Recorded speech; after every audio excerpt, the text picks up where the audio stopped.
Halo semuanya, selamat datang di channel Saratusan Cerita Official. Pada kesempatan kali ini, kita akan membahas Exclusive Dream part terakhir. Kenapa part terakhir? Karena di Exclusive Dream ini banyak chapter yang mungkin ngebosenin gitu. Tapi kita bakalan nabung dulu biar nanti langsung ngambil yang rame-ramenya aja kalau ada kesempatan.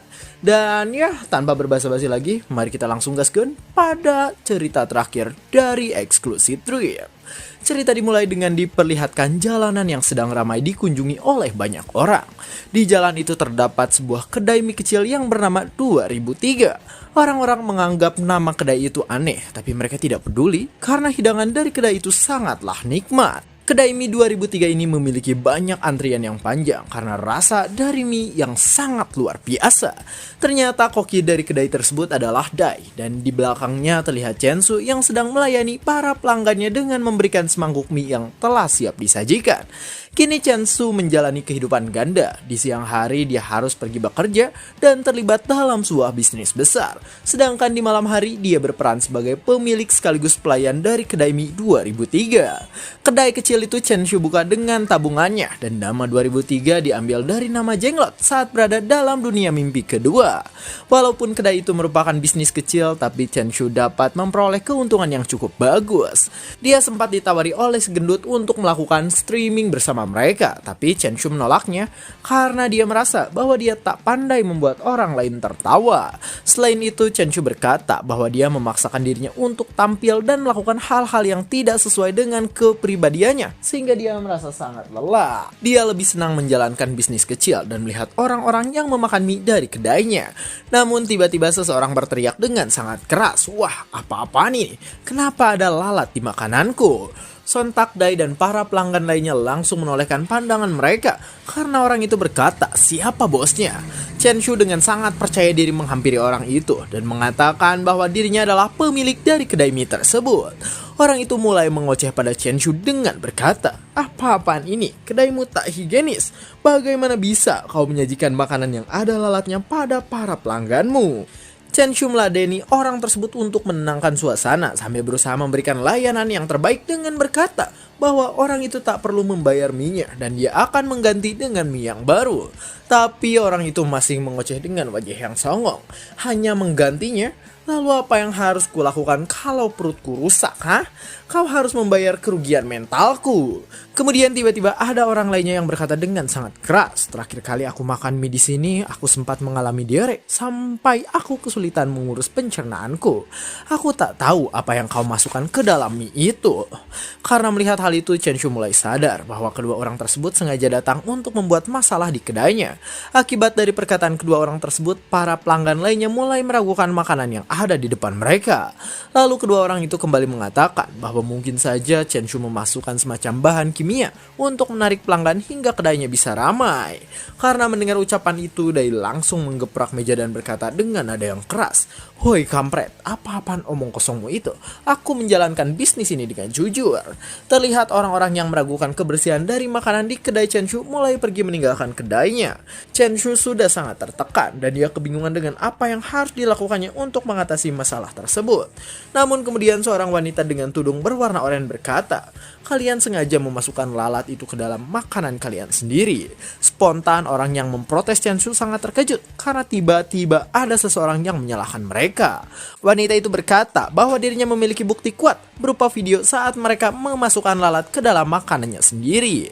Karena hal itu orang-orang kembali kebingungan karena mereka tak tahu mana yang sebenarnya terjadi. Namun kemudian wanita itu kembali berkata, "Bukankah kalian berdua adalah pemilik toko mie lain?" Kedua orang tersebut sangat terkejut dan mereka tak bisa berkata-kata. Lalu mereka pun segera kabur dari kedai Chensu karena ternyata aksi mereka diketahui oleh seorang wanita.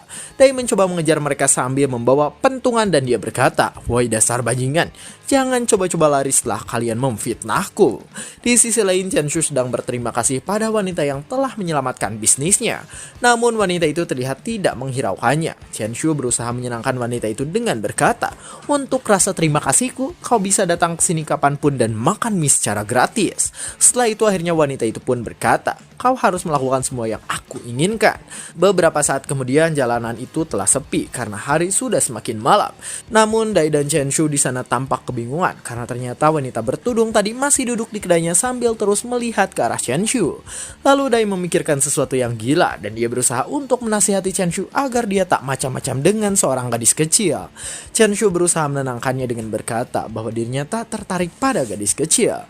Namun kemudian gadis itu berdiri dari tempat duduknya dan dia datang menghampiri Chen Shu dan Dai. Gadis itu membuka tudungnya dan saat Chen Shu melihatnya, dia terkejut bukan main. Chen Shu masih terkejut, tapi dia mencoba berkata, kenapa? Apa yang kau lakukan di sini? Gadis itu berlari dan malah langsung merangkul Chen Shu sambil berkata, Chen Shu, kau harus bertanggung jawab padaku. Dai yang melihat hal itu langsung mencekik Chen Shu dari belakang sambil berkata, sudah kubilang jangan main-main dengan gadis kecil bangsat. Chen Shu berusaha menenangkannya dengan berkata bahwa ternyata gadis itu adalah anak dari pamannya dan gadis itu bernama Chen Ziki.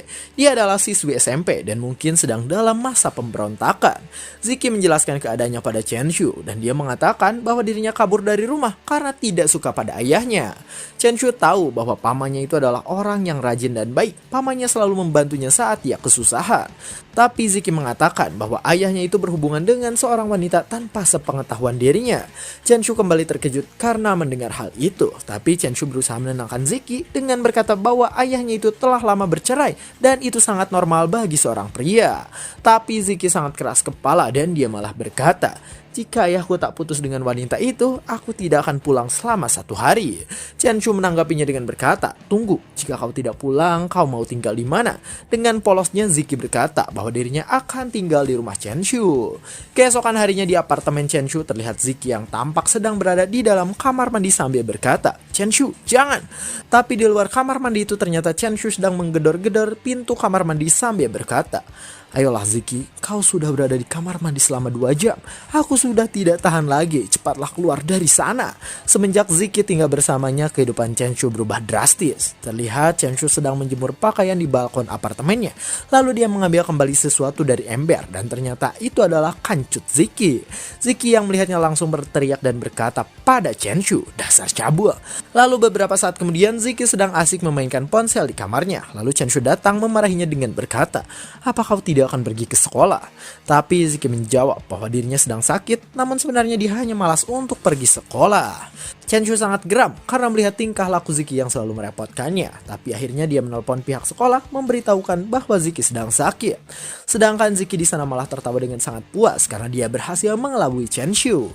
Ziki selalu merepotkan Chen Shu, bahkan saat dia sedang tidur dia malah mendengkur keras sehingga membuat Chen Shu tak bisa tidur. Namun untungnya Chen Shu tahu bahwa pamannya akan segera menjemput Ziki untuk pulang. Tapi keesokan harinya Chen Shu tiba-tiba terkejut saat dia melihat sebuah surat yang ada di meja kerjanya. Ternyata surat itu dari Ziki dan dia kabur dari sana dengan mengatakan bahwa Chen Shu tak perlu mencarinya. Setelah mengetahui bahwa Ziki kabur dari rumah, Chen Shu segera membangunkan Dai dan dia langsung mencari Ziki bersama Dai dengan menyusuri lorong apartemen. Tak lama kemudian dia bertemu dengan seorang gadis kecil yang sedang sendirian di lorong apartemen. Gadis kecil itu membawa sebuah boneka kecil di tangannya dan Chen Shu langsung tahu bahwa itu adalah gantungan tas sekolah milik Ziki. Lalu tanpa berlama-lama Chen Shu segera menanyakan tentang benda itu pada gadis kecil yang ditemuinya. Gadis kecil itu berkata bahwa dia mendapatkannya dari seorang wanita berkuncir kuda yang pergi menaiki lift. Setelah mendengar hal itu, Dai yakin bahwa Ziki memang benar-benar pergi keluar.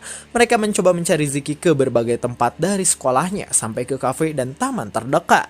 Tapi sampai sore pun mereka tak bisa menemukannya. Dai pun menyarankan Chen Shu untuk membuat laporan orang hilang, tapi Chen Shu masih yakin bahwa ini hanyalah sebuah permainan. Akhirnya Chen Shu memutuskan untuk kembali ke apartemen. Di sisi lain ternyata Ziki berada di apartemen Chen Shu dan dia tidak pergi kemanapun. Dia terlihat sedang asik memainkan ponselnya. Lalu tak lama kemudian dia menyadari ada seseorang di belakangnya. Ziki sangat terkejut saat melihat Chen Shu dan Dai yang berhasil menemukannya sambil memasang wajah yang menyeramkan. Dai langsung merasa heran karena Ziki berada di rumah sedangkan dia kira Ziki memang benar-benar hilang. Ziki berkata bahwa dirinya hanya pergi keluar untuk membeli makanan dan dia tak bermaksud untuk kabur. Di samping itu Chen Shu terlihat sangat marah. Ternyata dia mengetahui bahwa Ziki awalnya ingin menyesatkan mereka dengan membuat sebuah surat. Lalu dia meminta seorang bocah untuk berkompromi dengannya agar bisa membohongi mereka. Kemudian dia bersembunyi di tangga darurat sambil menunggu Chen Shu dan Dai pergi mencarinya lalu kembali lagi ke rumah. Ziki bertanya tentang alasan kenapa Chen Shu bisa mengetahui hal itu. Lalu Chen Shu menjawab bahwa salah satu kunci rumahnya hilang dan dia mengira bahwa Ziki akan kembali ke rumah karena dia membawa kunci itu. Setelah itu Ziki berkata bahwa itu semua hanya untuk menguji apakah Chen Shu memang benar-benar peduli padanya atau tidak.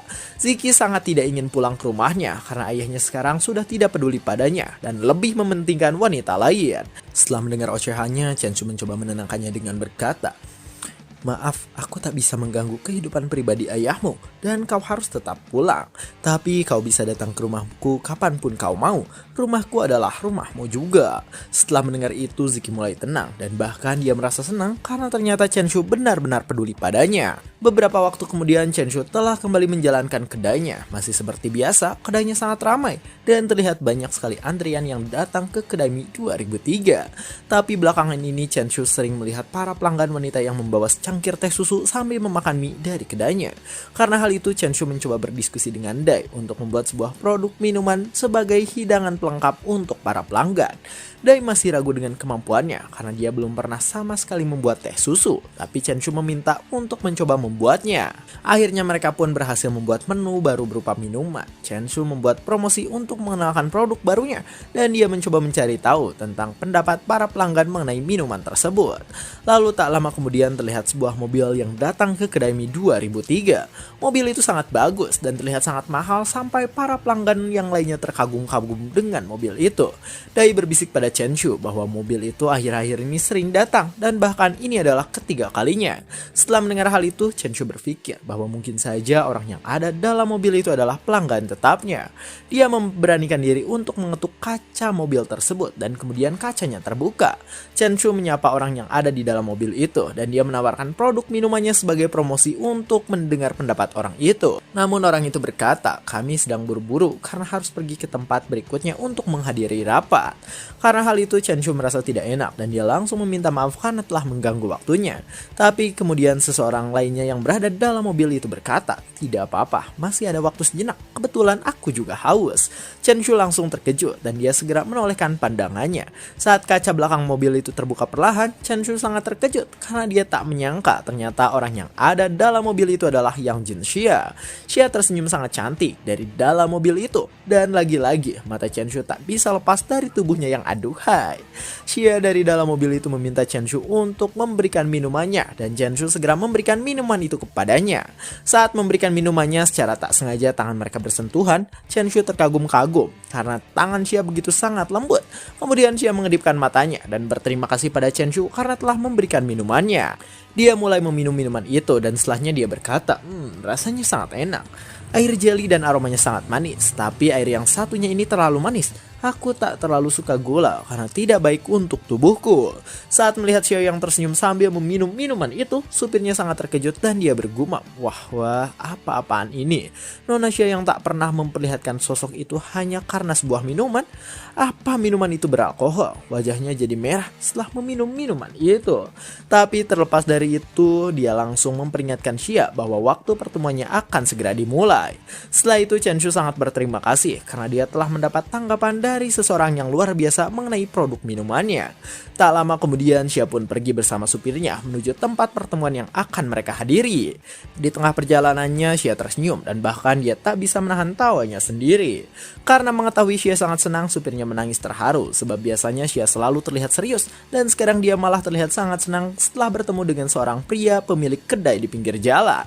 Setelah beberapa saat kemudian Chen Shu mendapatkan pesan dari Xia yang mengatakan bahwa semua orang yang ada di perusahaannya sangat menyukai produk minumannya.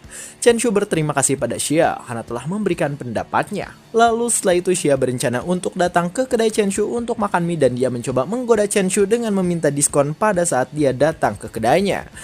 Chen Shu yang membaca pesan itu sempat terdiam, namun kemudian dia tersenyum karena dia berpikir bahwa Xia seperti anak kecil yang meminta upah setelah disuruh oleh orang tuanya. Beberapa hari kemudian Chen Shu dan Dai telah selesai berjualan dan mereka sedang bersiap untuk pulang. Namun tiba-tiba sebuah mobil mendadak berhenti di depan kedainya. Pintu mobil itu terbuka dan terlihat kaki dari seseorang yang keluar dari mobil tersebut. Orang yang keluar dari mobil itu ternyata adalah Xia dan dia terlihat sedang sangat mabuk. Chen Shu sangat terkejut saat melihat Xia dan di sana ia berkata, "Kebetulan aku minum alkohol terlalu banyak dan aku tak bisa mengemudi. Apa kau bisa mengantarku pulang?" Namun Chen Shu mencoba menolaknya dan dia berkata bahwa dirinya akan memanggil supir untuk mengantarkan Xia. Tapi Xia masih terus memintanya dengan berkata, "Apa yang harus kulakukan kalau aku malah bertemu dengan orang yang jahat?" Chen Shu berkata bahwa Xia harus meminta temannya untuk menjemput. Tapi Xia mengatakan bahwa dia memiliki banyak mitra bisnis, namun dia tak memiliki teman sama sekali. Kemudian karena mengetahui kondisinya, Chen Shu bertanya, "Apa kau tidak takut kalau aku orang yang jahat?" Xia menjawab dengan berkata, "Jika kau adalah orang jahat, kau pasti tidak akan menolak dan malah langsung menyetujui saat aku memintamu. Aku tidak tahu mengapa, tapi saat aku pertama kali melihatmu, aku merasa kau sangat familiar, seperti kita sudah lama saling kenal." Karena mendengar hal itu, Chen Shu terkejut bukan main. Dia mulai berpikir bahwa Xia benar-benar mengingat semua yang terjadi dalam mimpi kedua. Dia kemudian berkesimpulan bahwa jika saja Xia memang mengingatnya, maka Xia pasti memiliki beberapa perasaan terhadapnya. Di sisi lain, Xia mulai oleng karena terlalu mabuk dan dia akan segera jatuh. Namun Chen Shu segera menangkapnya agar Xia tidak jatuh. Saat Chen Shu memegangi Xia, dia berpikir, perasaan yang tidak bisa dijelaskan sekarang datang padaku. Dia selalu percaya diri dan tenang di depanku, dan dia memiliki kemauan yang sangat keras hingga aku lupa kalau dia juga memiliki sisi lemah. Akhirnya Chen Shu memutuskan untuk mengantarkan Xia dan dia segera membaringkan Xia di atas kursi mobil. Xia tertidur sangat pulas dan di sana Chen Shu langsung memeriksa peta dalam mobil untuk mengantarkan Xia kembali ke rumahnya. Setelah dia tahu lokasi rumah Xia, Chen Shu berkata sambil melihat ke arahnya, "Xia, aku akan mengantarkanmu pulang." Tak lama kemudian, Chen Shu telah sampai di rumah Yang Jin Xia. Di sana Chen Shu sangat kagum karena rumah Xia berada di kawasan perumahan paling mahal yang ada di kota. Dia menggendong Xia dan masuk ke dalam rumahnya. Chen Shu semakin kagum karena semua barang yang ada di rumah itu terlihat sangat bagus dan mahal. Dia membaringkan Xia di atas sofa yang panjang untuk mengistirahatkannya. Xia tertidur di sofa dengan keadaan yang masih mabuk berat. Mata Chen Shu kembali tertuju pada Xia sampai dia tak bisa mengedipkan matanya. Kemudian dengan sisa tenaganya, Xia berkata bahwa dirinya haus. "Woi, gandeng kintu." Chen Shu yang mendengar hal itu langsung bergegas untuk mengambilkan air minum untuk Xia. Setelah dia mendapatkan airnya, dia membangunkan Xia dan membantunya untuk meminum air putih. Namun saat Xia meminumnya, dia malah tersedak dan airnya sampai tumpah kemana-mana. Setelah itu Chen Shu kembali terkejut dan sekarang wajahnya berubah menjadi merah. Ternyata air itu juga membasahi dada Xia hingga dalamannya terlihat oleh Chen Shu. Chen Shu yang sangat kepanikan dan dia mencoba mencari sesuatu untuk menutupi badan Xia. Dia mengambil selimut dari kamar dan segera berlari kembali ke tempat Xia berada. Tapi sesampainya di sana, Chen Shu malah semakin kepanikan karena Xia ternyata sedang berusaha melepaskan bajunya. Chen Shu mencoba menghilangkan pikiran joroknya dan segera menutupi Xia dengan sebuah selimut. Setelah itu Chen Shu duduk di samping Xia dan dia bertanya, "Bagaimana kau bisa minum sampai seperti ini?"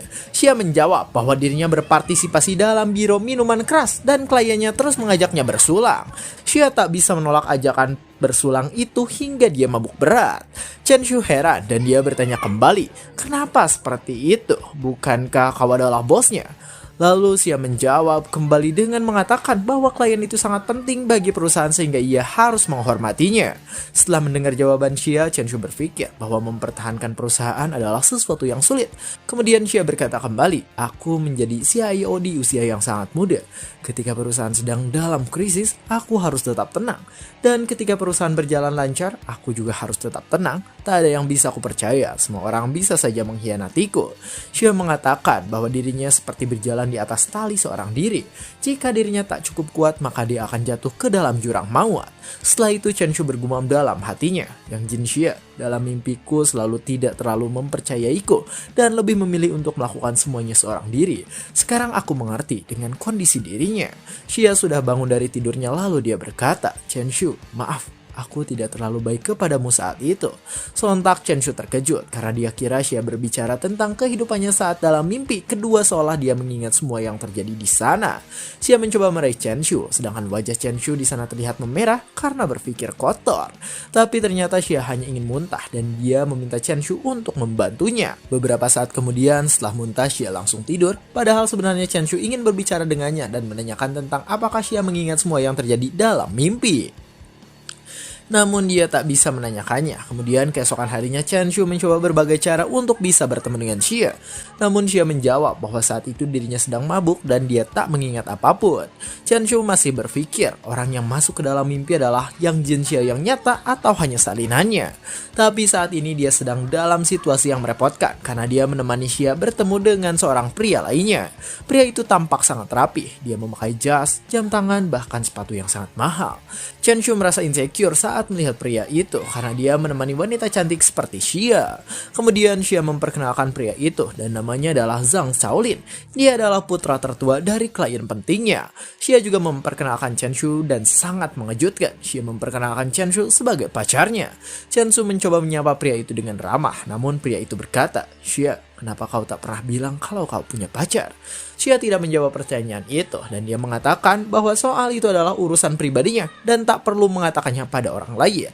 Pria itu tampak kesal karena Xia berkencan dengan Chen Shu. Setelah itu Xia mulai menggandeng Chen Shu dan dia berniat untuk pergi dari tempat itu dengan mengatakan bahwa dirinya masih memiliki urusan lain. Setelah keluar dari ruangan itu Xia berkata, pria itu sangat menyebalkan. Dia pernah mencoba melecehkanku dengan kedok bisnis. Jika dia bukan klienku, aku pasti sudah mengusirnya sejak lama. Untungnya ada kau di sini, Chen Shu. Jika kau tidak ada, aku akan benar-benar terperangkap di sini bersamanya. Beberapa saat kemudian mereka telah keluar dari gedung pertemuan. Di sana Chen Shu langsung melepaskan pegangan tangan Xia dan dia berkata, "Ya, orang itu seharusnya sudah tidak ada di sini, jadi aku akan kembali kerja." Namun kemudian Xia mencoba menggoda Chen Shu dengan berkata, "Tidak bisakah kau tinggal bersamaku hari ini saja? Jika kau menolakku, aku mungkin akan menangis karenamu." Wow, Xia semakin agresif, Bung. Chen Shu sendiri sangat panik karena mendengar hal itu dan wajahnya berubah menjadi merah. Namun Chen Shu tetap tak bisa menerima itu karena jika dia melewatkan pekerjaannya, maka gajinya akan dipotong. Lalu Chen Shu pun akhirnya mengucapkan selamat tinggal pada Xia dan mulai berjalan pergi menuju kantornya. Di sisi lain Xia masih melihat ke arah Chen Shu. Dia merasa sedikit kesal karena tak bisa menghabiskan hari-harinya bersama Chen Shu. Kemudian Xia berteriak, "Aku akan membelimu suatu hari." Sontak Chen Shu sangat kaget karena mendengar Xia yang mengucapkan itu. Dia tak tahu dengan maksud dari perkataan Xia. Lalu sambil tersenyum Xia kembali melanjutkan kata-katanya, "Akan kubayar kau 10 kali lipat dari gajimu. Bagaimana kalau begitu?" Chen Shu yang mata duitan itu tak berdaya dan akhirnya dia menerima tawaran Xia sampai mereka tiba di sebuah restoran dan makan bersama. Karena melihat Xia yang tampak kegirangan, Chen Shu bergumam dalam hatinya, "Apa kau memang sesuka itu padaku?" Beberapa waktu telah berlalu dan sekarang akhir tahun telah semakin dekat. Chen Shu datang ke ruangan Luoyi untuk mengatakan bahwa dirinya akan resign dari perusahaan. Luoyi sempat tidak menyetujuinya, namun Chen Shu berpikir bahwa bisnis makanan yang dimilikinya semakin hari semakin baik. Dia tak bisa terus-terusan mengorbankan waktunya untuk bekerja dan dia lebih memilih untuk berwirausaha. Karena permintaan itu Luoyi sangat sedih. Dia mengingat kembali momen-momen saat dia berada dalam dunia mimpi bersama Chen Shu. Luoyi mencoba menahan Chen Shu dengan bertanya apakah Chen Shu tidak puas dengan gaji atau posisinya saat ini. Namun itu bukanlah alasan Chen Shu dan dia sebenarnya sudah puas dengan gaji dan posisinya. Namun dia berpikir bahwa ada beberapa hal yang tidak bisa dibelinya jika dia hanya terus-terusan bekerja. Akhirnya Luoyi menyetujui pengunduran diri Chen Shu dan dia bertanya, "Setelah kau keluar dari sini, kau akan pindah ke perusahaan mana?" Chen Shu menjawabnya dengan berkata, "Aku akan memulai bisnis. Aku pikir daripada aku bekerja untuk seseorang, lebih baik aku mengembangkan bisnisku sendiri."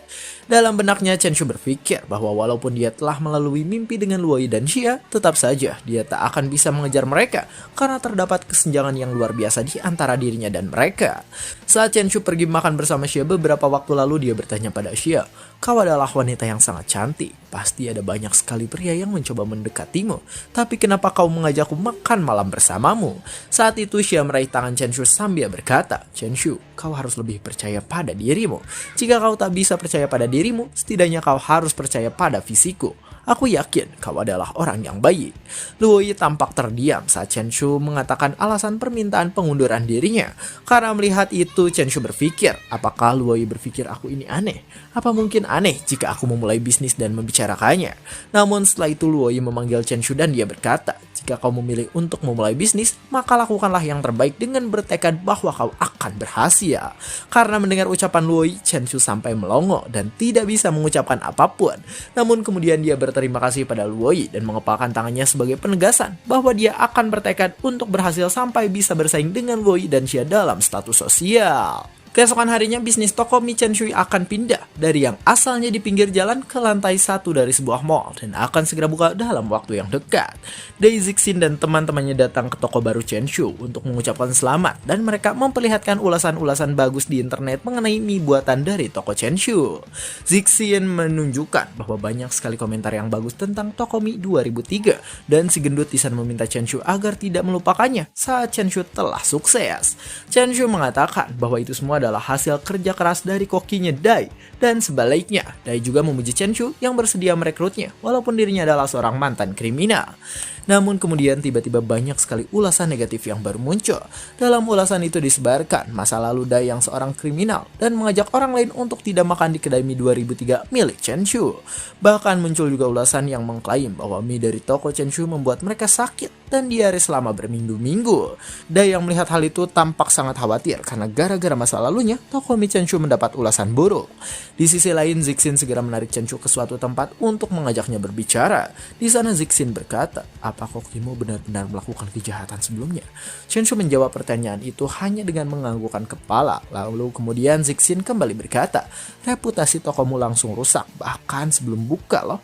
Semua ulasan negatif itu ditujukan pada koki. Apa kau akan mengganti kokinya? Chen Shu merasa sangat berat untuk melakukan itu dan dia mencoba berpikir untuk menyelesaikan masalahnya. Dari kejauhan memperhatikan Chen Shu, dari wajahnya terlihat dia sangat sedih karena mungkin saja dia akan kembali kehilangan pekerjaan. Namun tiba-tiba seseorang datang sambil berkata, ada yang bisa aku bantu? Chen Shu dan Zixin langsung terkejut karena mendengar seseorang berkata seperti itu, dan ternyata orang itu adalah Luoyi. Beberapa saat kemudian mereka telah berpindah tempat dan di sana Chen Shu menjelaskan semua keadaannya kepada Luoyi. Luoyi mengerti dengan situasinya dan dia bertanya, Chen Shu, apakah kau sempat menyinggung seseorang baru-baru ini? Chen Shu berpikir dan dia menjawab bahwa ada dua orang yang mencurigakan yang sempat cekcok dengannya waktu toko masih buka di pinggir jalan. Setelah itu Luoyi kembali bertanya, selain kau siapa lagi orang yang mengetahui kalau kokimu memiliki catatan kriminal? Chen Shu sempat berpikir agak lama, tapi kemudian Dai berkata bahwa si mesumlah yang pasti mengetahuinya. Dia yakin bahwa si mesum menyelidiki latar belakangnya. Karena mendengar hal itu, Chen Shu langsung emosi dan berniat untuk melabrak si mesum ke rumahnya. Namun Luoyi segera menenangkannya dengan mengingatkan Chen Shu bahwa mereka tak memiliki bukti. Lalu dia menyarankan solusi dengan menggunakan opini publik untuk melawan balik. Luoyi langsung menelpon seseorang dan menyuruhnya untuk membantu Luoyi agar bisa menghubungi orang-orang dari media karena dia berkata bahwa dia memiliki berita yang berharga. Tak lama setelah itu muncul sebuah artikel dengan judul Penjahat Bertobat dan Menjadi Bintang Wirausaha. Dalam berita itu dituliskan bahwa seorang penjahat yang dulunya ditakuti oleh banyak orang kini menjadi koki sup mie terkenal yang sedang laris di pasaran. Tiba-tiba mendadak banyak sekali orang-orang dari media yang datang untuk mewawancarai Dai. Mereka juga meliput Chen Shu yang merupakan pemilik dari restoran mie tersebut. Dan di sana mereka menanyakan pendapatnya tentang Dai yang merupakan mantan kriminal. Chen Shu menjawab bahwa siapapun bisa membuat kesalahan dan tak ada salahnya bila memberikan kesempatan pada seseorang untuk memperbaiki dirinya. Di sisi lain, Dai menjelaskan bahwa dirinya dulu melakukan tindak kriminal hanya karena ingin menyelamatkan wanita kenalannya dari seorang pria yang brengsek. Setelah itu muncul kembali artikel yang memberitahukan video klarifikasi dari Dai tentang alasannya bisa menjadi seorang kriminal. Orang-orang yang membaca berita itu mulai mempercayainya dan mereka merasa simpati pada Dai setelah mengetahui alasan sebenarnya di balik tindak kriminal yang ia lakukan. Karena bantuan dari Luoyi dan teman medianya, ulasan yang tadinya negatif kembali tertutup oleh ulasan-ulasan bintang 5 yang terus bermunculan. Dan hasilnya karena itulah image toko pada masyarakat berubah dalam sekali tindakan. Beberapa saat kemudian diperlihatkan sebuah parkiran yang di sana terdapat mobil-mobil yang sedang terparkir. Luoyi berjalan menuju parkiran itu karena dirinya akan segera kembali ke rumahnya. Chenshu mengejarnya dan dia langsung memanggil Luoyi dari belakang. Di sana Chenshu berterima kasih karena popularitas tokonya kembali membaik berkat solusi dari Luoyi. Luoyi menanggapinya dengan berkata, "Terima kasih kembali, aku hanya tidak suka dengan perilaku orang lain yang tidak bersaing secara sehat." Lalu kemudian Chenshu kembali bertanya, "Apa sungguh hanya itu alasanmu membantuku?" Luoyi telah membuka pintu mobilnya dan dia mulai masuk ke dalam mobil itu. Setelah masuk ke dalam mobil, dia masih belum menjawab pertanyaan Chenshu. Lalu Chenshu kembali bertanya untuk memastikan, "Apa benar hanya itu alasanmu? Apa mungkin itu karena kau mengkhawatirkanku?" Setelah mendengar itu, Luoyi dari dalam mobilnya menjawab, "Oh, jadi kau baru menyadarinya sekarang." Setelah berkata seperti itu, Luoyi langsung menginjak gas mobilnya dan pergi dari tempat tersebut. Sedangkan Chenshu di sana sempat terkejut. Namun kemudian dia tersenyum dan dia bergumam, "Dalam mimpi itu kita menjalani kehidupan di tengah musim dingin. Tapi entah kenapa, berkat kau yang ada di sampingku, aku selalu merasa hangat." Beberapa hari berlalu setelah Chenshu membuka toko mie-nya di lantai 1 sebuah mall dan kini diperlihatkan Chenshu yang sedang berjalan sendirian di jalanan kota. Saat sedang berjalan, dia melihat seorang wanita yang berpapasan dengannya dan dia langsung memanggil wanita itu. Wanita itu berbalik dan ternyata dia bernama Qian. Qian adalah mantan pacar Chenshu. Saat itu Qian memutuskan Chenshu lalu meninggalkannya karena keluarga Chenshu sangat miskin dan sedang dililit hutang. Chenshu mencoba menanyakan kabarnya, namun dia merasa insecure karena melihat pakaian Qian yang cukup menarik. Lalu kemudian Qian berkata bahwa salah satu dosen mereka saat masa kuliah akan segera menikah. Qian memberitahu Chenshu untuk datang ke pesta pernikahan dosen mereka. Dia mengatakan itu karena Chenshu tidak bisa dihubungi lewat telepon. Chenshu merasa sangat senang dan dia dengan senang hati menerima undangan tersebut. Setelah pembicaraan itu, suasana berubah menjadi canggung dan mereka hanya diam tanpa mengatakan apapun. Namun tiba-tiba Xia datang memanggil Chenshu dari belakang dan langsung memeluknya. Spontan Chenshu sangat kaget, wajahnya kembali merah karena tingkah Xia yang tiba-tiba memeluknya. Qian melihat hal itu dan dia sedikit terkejut karena dia tak menyangka akan ada cewek cantik yang datang menghampiri Chenshu. Di sana Xia bertanya, "Chenshu, apa yang sedang kau lakukan di sini? Apa kau diam-diam mencari tahu kalau aku sedang dalam perjalanan bisnis ke sini?" Chenshu menjawab bahwa tempat itu adalah kampung halamannya. Setelah mengetahuinya, Xia dengan senangnya berkata, "Oh, sangat kebetulan sekali. Tujuan perjalanan bisnisku ternyata adalah kampung halamanmu. Apakah ini takdir?" Namun Chenshu langsung menyanggahnya dengan mengatakan bahwa Xia pasti hanya sedang bercanda dan dia tidak akan sampai tergoda. Lalu Qian di sana penasaran dan dia ingin sekali bertanya pada Chenshu. Namun saat dia akan memulai berkata, Xia langsung memotongnya dengan mengatakan bahwa dirinya adalah pacar Chenshu. Chenshu sangat panik dan dia bergumam dalam hatinya, "Hah? Pacar? Omong kosong apa-apaan itu?" Kemudian Xia bertanya, "Apakah kau teman Chenshu?" Qian langsung menjawabnya dengan jujur bahwa dia adalah mantan pacar Chenshu. Setelah mengetahui itu, Xia langsung tersenyum jahat seakan merencanakan sesuatu dengan berkata, "Oh, jadi kau adalah mantan pacarnya ya?" Karena melihat senyuman Xia, Qian di sana berpikir, Tunggu, walaupun orang ini memiliki senyuman dan suara yang lembut, tapi entah kenapa aku merasa dingin." Kemudian Xia berkata, "Chenshu, suasana di sini sangat dingin. Aku tidak membawa pakaian hangatku." Xia meraih tangan Chenshu dan dia langsung memegang erat tangan Chenshu di depan Qian. Heka, brengsek nih ya Jin Xia guys. Malah manas-manasin. Oke, lanjut. Karena melihat Xia yang sangat manja pada Chenshu, Qian di sana berpikir, "Hah? Apa yang dilakukan wanita itu? Apa karena Chenshu sekarang jadi orang kaya sehingga ia sangat mepet padanya?" Qian melihat anting, kalung, lalu tas yang dibawa Xia dan dia tahu bahwa barang-barang itu sangat mahal dan berasal dari merek terkenal. Namun saat melihat Chenshu, Qian berpikir bahwa pakaian Chenshu itu biasa saja dan bahkan semuanya adalah barang yang murah. Lalu dia mulai berkeringat saat berpikir, "Oh, apa wanita itu adalah orang kaya? Kenapa wanita berkelas seperti itu jatuh cinta pada Chenshu?" Di sisi lain, Xia ternyata masih bermesraan dengan Chenshu di depan Qian. Xia menoleh ke arah Qian dan tiba-tiba tatapannya berubah menjadi tajam seakan menganggap Qian adalah musuhnya. Setelah itu Qian langsung buru-buru pergi dari tempat itu dengan beralasan bahwa dia masih memiliki urusan lain. Qian ternyata kena mental. Dalam perjalanannya dia berpikir, apa-apaan coba itu? Kenapa dia bisa pacaran sama cewek cantik dan kaya, padahal keluarganya sangat miskin? Aku penasaran dengan apa yang akan terjadi pada hubungan mereka setelah wanita itu melihat keadaan keluarga Chenshu. Di samping itu, Xia masih bersama dengan Chenshu dan di sana dia mengajak Chenshu untuk pergi berbelanja dan memilihkan baju untuknya. Tapi Chen Shu mencoba menolaknya karena dia sadar diri bahwa dirinya hanyalah orang biasa dan tak pantas melakukan hal itu. Namun Xia tak banyak cekcok dan dia langsung meraih tangan Chen Shu lalu menyeretnya untuk ikut bersamanya. Karena Xia yang langsung menariknya, Chen Shu tak bisa berbuat banyak dan terpaksa harus ikut menemani Xia. Tak lama kemudian mereka telah sampai di pusat perbelanjaan fashion. Di sana Xia mengambil 2 buah baju yang disukainya dan meminta Chen Shu untuk memilihkannya. Chen Shu berkata bahwa yang manapun akan bagus jika dipakai oleh Xia. Tapi dia sedikit mendengar ocehan para pelayan toko itu yang berkata, wanita itu sangat cantik dan terlihat kaya, sedangkan cowoknya sepertinya hanya orang biasa, pakaiannya saja kumuh.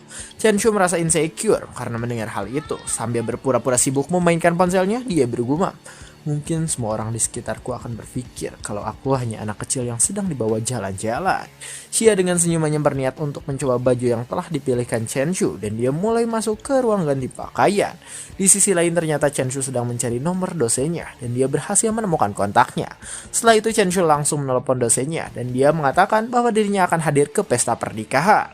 Setelah sekian lama di toko baju, akhirnya mereka selesai dan pergi dari toko itu. Di dalam mobil, Xia bertanya pada Chen Shu, apa besok kau akan menghadiri acara pernikahan? Dengan semangatnya Chen Shu menjawab, ya, dosenku saat di kampus akan menikah dan aku akan menghadiri pestanya. Lalu kemudian Xia berkata, oh, aku akan libur besok dan pergi denganmu. Lagian selain kau, tidak ada hal yang menyenangkan lagi di tempat ini. Chen Shu sangat terkejut bukan main karena mendengar hal itu. Dia bergumam dalam hatinya, tunggu, apa aku tidak salah dengar? Tidak, jangan salah paham dulu. Chen Shu berpura-pura tenang di depan Xia dengan berkata, lokasi acaranya sangat jauh dan mungkin jaraknya beberapa kilometer dari kota. Selain itu jalanannya juga bergelombang. Aku khawatir akan membuatmu tidak nyaman. Namun Xia tidak keberatan dengan hal itu dan dia berkata, tidak apa-apa. Apa kau ingin pergi dengan mobil? Kau bisa memakai semua mobilku, pilih saja yang kau mau. Chen Shu masih mencari alasan dengan berkata bahwa dosennya sudah menyiapkan mobil jemputan untuk dirinya. Namun dalam hatinya dia khawatir jika membawa mobil mewah milik Xia, mobil itu akan terkena goresan sehingga Chen Shu yang bokeh itu harus membayar biaya perbaikan. Keesokan harinya, Chen Shu telah siap dengan jas untuk pergi ke pesta pernikahan. Dia menelpon dosen untuk menanyakan mobil yang akan menjemput menuju pesta pernikahan. Tapi dosennya berkata bahwa sesuatu terjadi dengan mobilnya dan dia diminta untuk pergi sendiri ke acara pernikahan. Spontan Chen Shu kaget selain jaraknya yang jauh tidak ada kendaraan umum yang menuju ke tempat pesta pernikahannya. Lalu Xia di sampingnya berkata, tenang saja, karena ada aku di sini, kita bisa pakai mobilku. Akhirnya dengan sangat terpaksa Chen Shu meminjam mobil Xia melewati jalan yang terjal menuju tempat pesta pernikahan. Dalam mobil itu Xia tertawa karena dia mengira Chen Shu tinggal di pegunungan sejak kecil. Tapi Chen Shu membantahnya dengan berkata, tidak, aku tidak tinggal di sini. Sebelum masuk SD aku tinggal bersama nenekku di pedesaan. Lalu jika aku mendapat libur panjang saat SMP, aku sering berkunjung ke rumah nenekku selama beberapa hari. Karena mendengar kisah tentang nenek Chen Shu, Xia malah berkata, oh kalau begitu setelah dari acara pernikahan aku ingin bertemu dengan nenekmu. Aku sudah dewasa, tapi belum pernah tinggal di pedesaan. Sepertinya akan sangat menarik kalau aku berkeliling. Setelah mendengar permintaan itu, dengan senyum jahatnya Chen Shu berkata, apa kau yakin kalau aku bukan orang yang jahat? Jika aku menculikmu, kau tak akan tahu apa yang akan terjadi. Tapi Xia menanggapinya dengan santai dan dia malah bersedia diculik oleh Chen Shu. Chen Shu semakin malu dan wajahnya kembali berubah menjadi merah. Tak lama kemudian terlihat beberapa orang di tempat pesta yang terkejut karena melihat sebuah mobil mewah berhenti di depan mereka. Mereka mengira bahwa mobil itu milik sang mempelai pria karena sang pria sekarang sudah menjadi lebih kaya. Mereka tersenyum sambil menunggu seseorang yang keluar dari mobil tersebut. Sangat di luar dugaan, ternyata orang yang keluar dari mobil itu adalah Chen Shu. Mereka langsung berkeringat dan pangling karena tak menyangka setelah sekian lama tak bertemu dengan Chen Shu, dia tiba-tiba datang dengan membawa mobil mewah. Dan bukan hanya itu, Chen Shu ternyata membawa seorang wanita yang sangat cantik dalam mobil tersebut. Mereka semakin terkejut dan tak bisa mengucapkan apapun setelah melihat Chen Shu yang membawa pacar yang sangat wadidaw. Seketika dalam grup alumni langsung heboh karena mereka membicarakan Chen Shu yang membawa wanita mantap bersamanya. Bahkan mereka sampai memotretnya dan semua orang dalam grup itu menyebut Xia dengan sebutan seorang ratu peri. Chen Shu dan Xia berkumpul bersama teman-temannya di sebuah meja makan. Di sana teman Chen Shu menyapa Xia. Pandangan mereka tak bisa lepas dari Xia yang sedang merapikan rambutnya. Ketiga orang itu ternyata adalah seorang jomblo abadi dan mereka sangat iri karena bisa-bisanya Chen Shu menggandeng seorang malaikat bersamanya.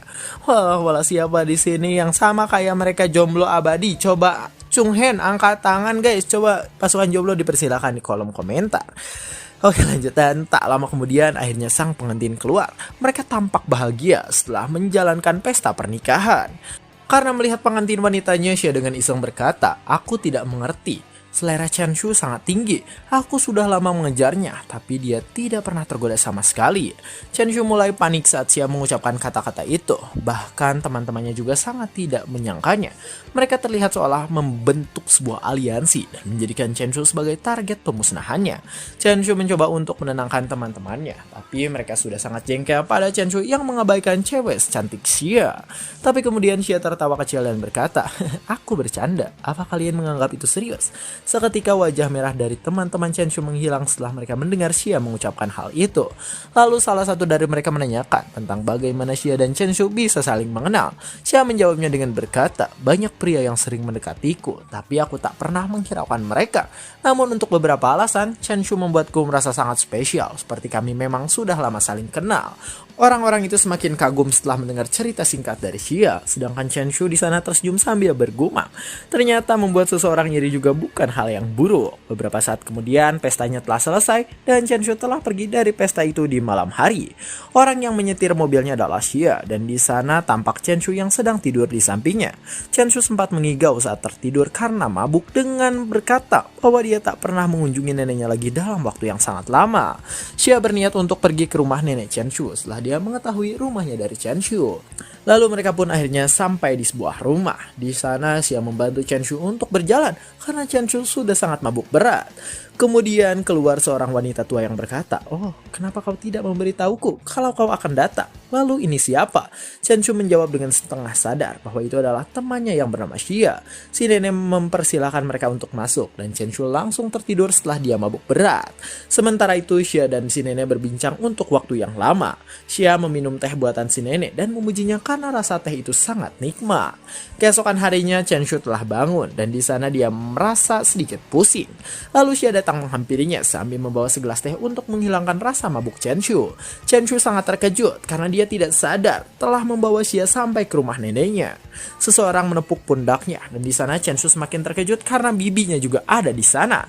Chenshu membayangkan sesuatu yang merepotkan akan terjadi saat bibinya memberitahu ibunya tentang Xia dan kemudian dia akan ditanyai oleh ibunya sendiri.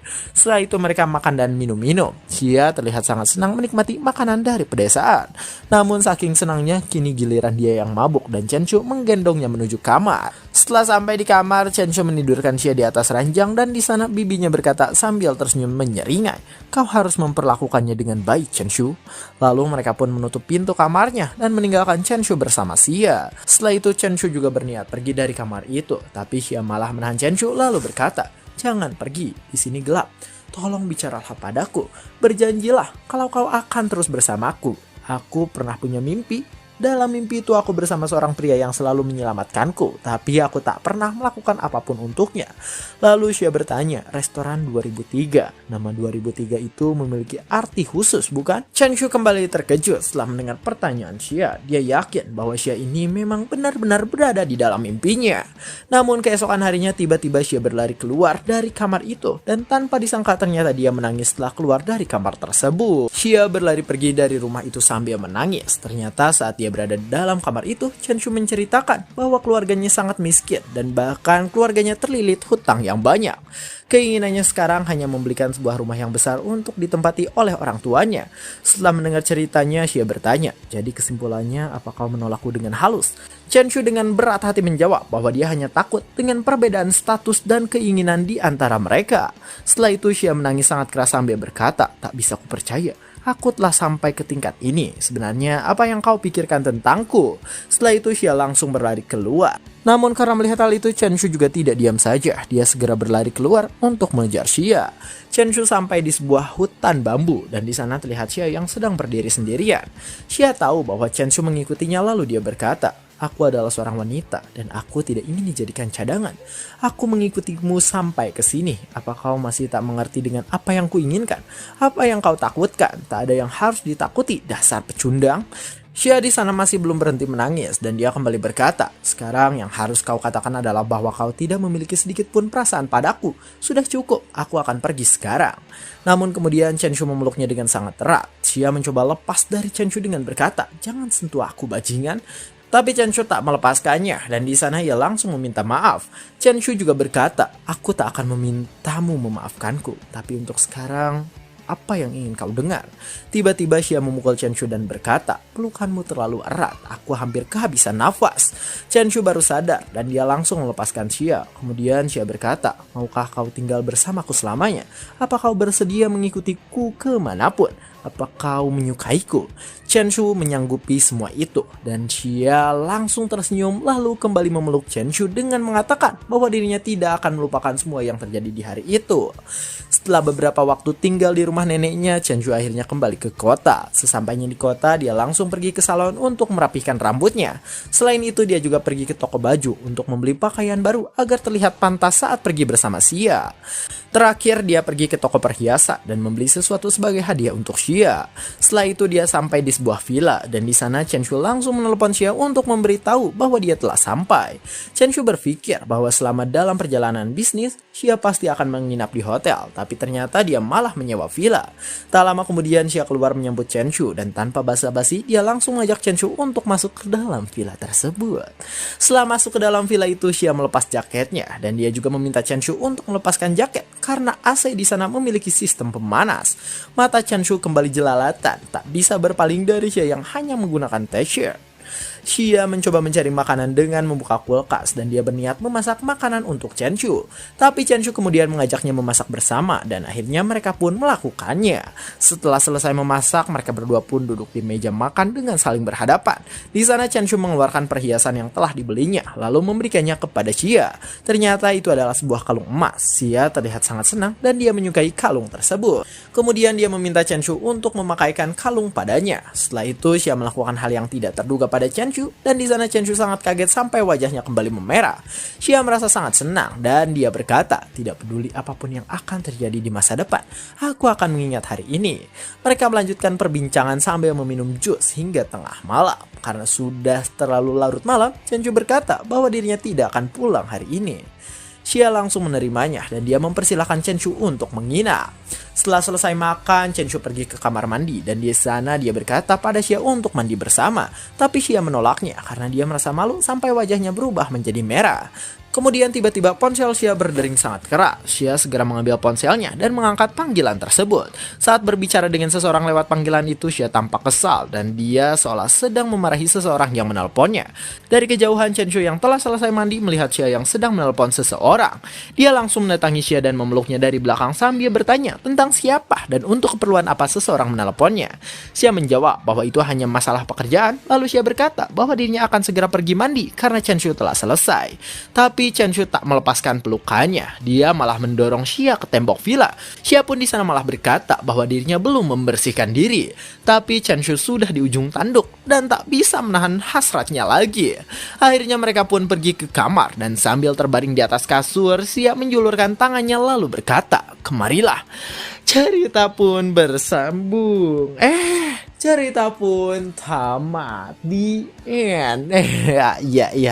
Di end ketika sedang maksudnya ketika sedang panas-panasnya. Menurut kalian mereka sedang melakukan apa? Coba kita berpikir positif. Kira-kira mereka sedang melakukan apa? Coba komen di bawah. Dan ya mungkin begitu saja kami dari Saratusan Cerita Official. Jangan lupa like, komen, subscribe, dan share ke teman-temannya. Terima kasih telah menonton sampai akhir dan sampai jumpa di kesempatan berikutnya.